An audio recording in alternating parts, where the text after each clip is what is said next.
Yeah. You know, if you look hard enough, you can see your whole life from up here. How does it look? Not bad at all. He said he knew his whole life what he wanted to do since he was very, very young. He wanted to be in the movie business, period. I mean, not just TV, movies. And he said why was, for him, it was a chance to have people not only escape, but to inspire people. And by the way, that drive is what made most of his movies, inspire people to what they're capable of, to overcome unbelievable obstacles, because in his own life, he felt like he did that. When he was born, he was pulled out by the forceps. That's why he looked the way he did. That's why he talked the way he did.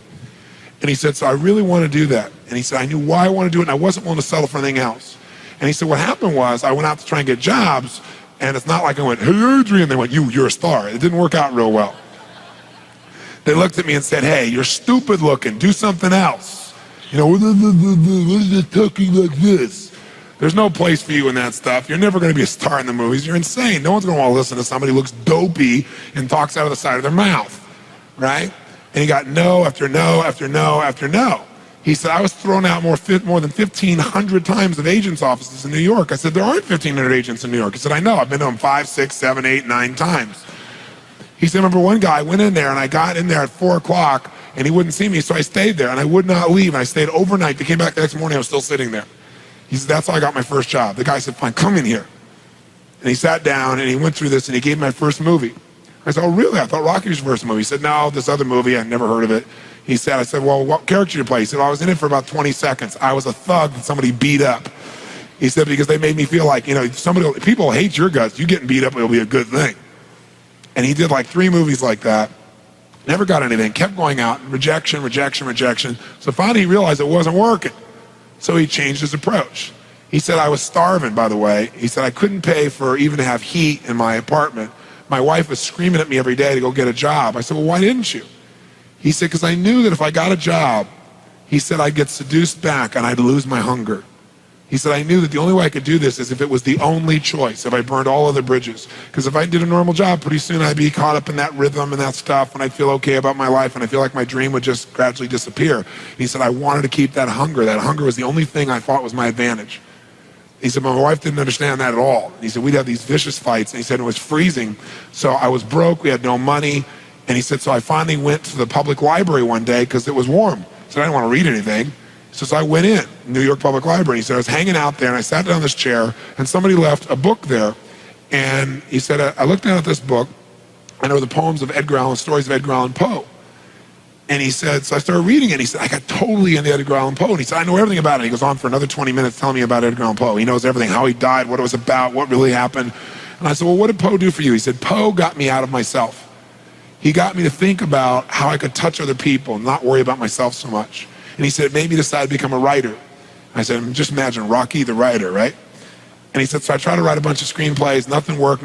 I was totally broke. He said, I didn't even have $50. And he said, and finally, he said, I sold a script. It was called Paradise Alley. He said, it's a movie I made many years later, but I sold it. And he said, I sold it for $100. He said, but $100 was a ton of money, man. I was so thrilled. I thought, I'm on my way. But it never led to anything.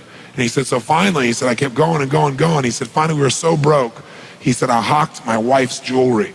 He said, Tony, there's some things in life you should never do.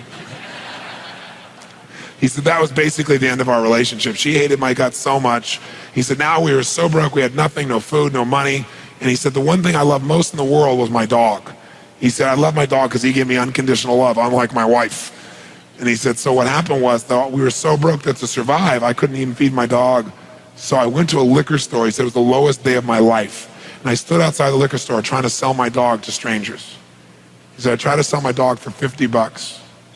And he said, finally this one guy negotiated with me and bought my dog for me, my best friend on earth, for $25. He said, I walked away from there and I cried. He said, it was the worst thing that ever happened in my life. He said, 2 weeks later, I'm watching a fight between Muhammad Ali and Wepner, this white guy that's getting bludgeoned but just keeps on coming. And he said, I got an idea. He said, as soon as the fight ended, I started writing. He said, I wrote for 20 straight hours. I did not sleep. I wrote the entire movie in 20 hours straight. Right then, saw the fight, wrote the movie, whole thing, done. He said, I was shaking at the end. I was so excited. He said, I really knew, man. I knew what I wanted. I knew why I wanted it. He said, just like you teach that formula. He said, but I said, man, I took the action. Now it's time to deliver. And so he said, I went out and started trying to sell it to agents, and they all would read it, and they'd say, you know, this is predictable, this is stupid, this is sappy. He said, I wrote down all the things they said, and I read them the night of the Oscars when we won. And he said, it was really good, right? So the greatest revenge is massive success. And he said, so what happened was, he said, I kept going, trying to sell it, nobody go, I'm broke, I'm starving. He said, finally, I meet these guys, they read it, and they believe in the script, and they love it. And they offer me $125,000 for my script. I said, oh my God, you must have been out of your mind. He said, I was. I said, just one thing though, guys, you got a deal based on one thing. And they said, what's that? He said, I got a star in it. They went, pfft. What are you talking about? You're a writer. I said, no, I'm an actor. I said, no, you're a writer. He said, no, I'm an actor. That is my story, and I'm Rocky. He said, I got to play it. You know, I got to be the head person. I got to be the starring role. And they said, there's no way. We're not going to pay you $125,000, take some no name and stick you in that and throw our money away. We need a star, you know? And they want to have Ryan O'Neal play Rocky, to give you a picture. Can you imagine? That's who they picked, right? And so he said, no way, Ryan O'Neal isn't Rocky. I'm Rocky. Went through this whole thing, right? They finally, they said, well, take it or leave it. He said, I left the room. I said, if that's what you believe, you don't get my script. And he left. Here's a man with no money, none, totally broke, offered $125,000 more money he'd seen in his lifetime. And he walked away because he knew his real what? Knew his real what? And why he wanted it. He was committed to it. So he said they called him a few weeks later, and they came and brought him back, and they offered him $250,000 not to star in his own movie. He turned it down, $250,000. They came back, their final offer was $325,000. They wanted this thing. He said, not without me, and they said no. They finally compromised, and they gave him $35,000 and points in the movie, because they said, if this is going to happen, then you're going to take the risk with us. And the bottom line is, we don't think it'll work, but at least we won't spend a bunch of money on you. And then they only spent $1 million to make Rocky, and it grossed $200 million at the time. Right? I mean, it was done pretty well. But what's interesting about this is, I said, what'd you do? I mean, even $35,000, it's not $250,000.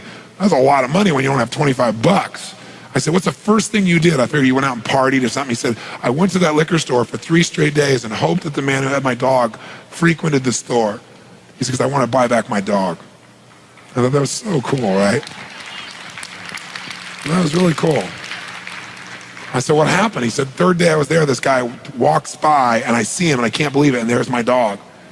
And I looked at him, and I said, sir, remember me? And he said, it had been about a month and a half by the time this had all come about. And he said, remember me? You know, I'm the guy that sold you the dog. I goes, yeah, I love the dog. He said, well, look. He said, I was so broke, I was starving. He's my best friend. I'm sure you love him too, but I got to have him black. Please, I beg of you. He said, I'll pay you $100 for the dog. I know you paid me $25, but I'll give you $100. And the man said, absolutely not, no way.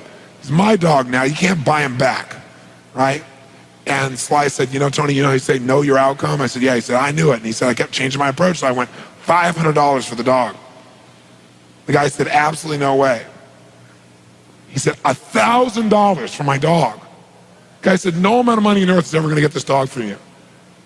I said, what'd you do? He said, I knew my outcome, right? Because he listened to these tapes, kept to him. He said, I decided to take massive action. He said, I got my dog. I just kept changing my approach, so I got it. I said, what'd it cost you? $15,000 and a part in Rocky. The guy's in Rocky.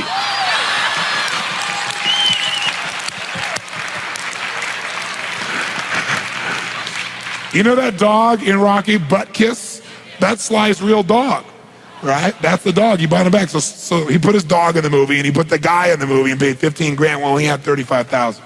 Isn't that pretty cool? Pretty awesome.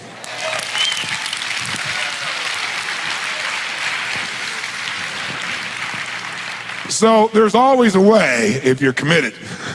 Just got to keep changing your approach. But somewhere along the line, you changed. You stopped being you. You let people stick a finger in your face and tell you you're no good. And when things got hard, you started looking for something to blame, like a big shadow.